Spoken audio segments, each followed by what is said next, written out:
Shalom, perkenalkan nama lengkap saya Jelil M. Betamar, NIM 31210003, Program Studi Pendidikan Biologi, Fakultas Keguruan dan Ilmu Pendidikan, Universitas Kristen Wirawacana Sumba, Angkatan 2021. Pada video ini saya akan menjelaskan tentang karakteristik sosial ekonomi lokal dalam masyarakat Sumba. Untuk memenuhi kriteria tugas mata kuliah Kapita Selekta Sumba, dosen pengampu Ibu Diana Jo. Saya akan menjelaskan tentang karakteristik sosial ekonomi lokal di Desa Tanamanang. Penduduk Desa Tanamanang mempunyai definisi lokal tentang kerja yang berbeda dari umumnya. Konsep kerja tidak saja terkait dengan aspek ekonomi, tetapi juga aspek sosial ditunjukkan dalam kehidupan sehari-hari penduduk. Kedua aspek yang melekat dalam kata kerja turut membentuk pandangan penduduk pada konsep tenaga kerja yang merujuk pada kebutuhan akan adanya relasi sosial. Atas dasar itulah alokasi tenaga kerja dalam kehidupan sehari-hari penduduk terutama dilakukan untuk pertukaran tenaga kerja, bukan sekedar mendapatkan upah atau gaji. Interpretasi ini senada dengan hasil penelitian FEL 2010 di Lawonda.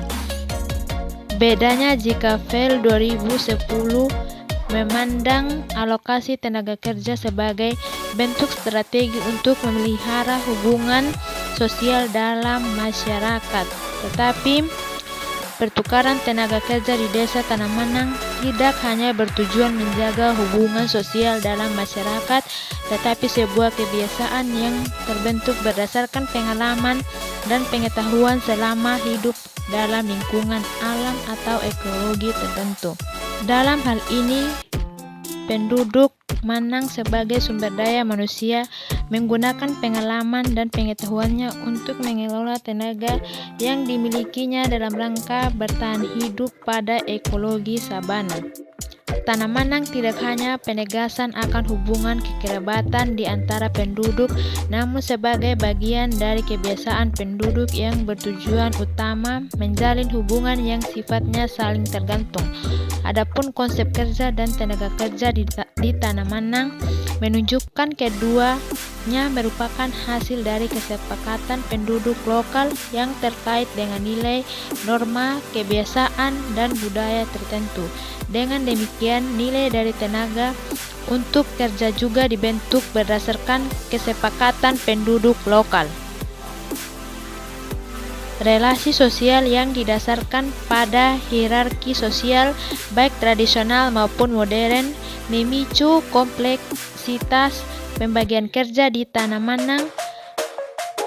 Kompleksitas tersebut menunjukkan pembagian kerja di desa itu tidak dapat dibedakan hanya berdasarkan satu variabel saja, misalnya gender, seperti yang sering diasumsi banyak studi tentang pembagian kerja. Dengan perspektif kelembagaan, pembagian kerja yang rumit tersebut dapat dipandang sebagai hasil konstruksi sosial dengan tujuan tertentu. Dalam konteks ekologi sabana yang penuh ketidakpastian, kompleksitas pembagian kerja itu bertujuan untuk menciptakan kesaling tergantungan antara satu pihak dengan pihak lainnya. Relasi sosial yang bersifat saling tergantung diperlukan untuk menjamin tersedianya bantuan pada saat dibutuhkan.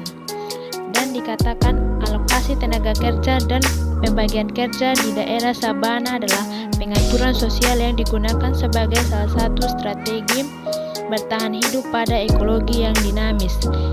Interpretasi ini mendapat kontribusi bagi kajian-kajian tentang strategi bertahan hidup penduduk desa yang lebih banyak menyoroti strategi penghidupan sebagai cara untuk meningkatkan pendapatan rumah tangga saja. Komoditisasi kapas di Desa Tanamanang membawa serta definisi universal tentang tenaga kerja seperti yang diasumsikan para ekonomi arus utama. Petani diperlakukan sebagai tenaga kerja yang didorong untuk meningkatkan produksi kapas dengan tujuan utama mendapatkan uang tunai. Program pemerintah itu juga memiliki nilai-nilai baru tentang tenaga kerja yang melekat dalam aturan pemerintah tentang tugas dan peran petani yang terlibat, dan kehadiran komoditisasi kapas dapat dipandang sebagai representasi masuknya kelembagaan baru dalam kehidupan penduduk desa. Hanya ini yang dapat saya sampaikan. Sekian dan terima kasih.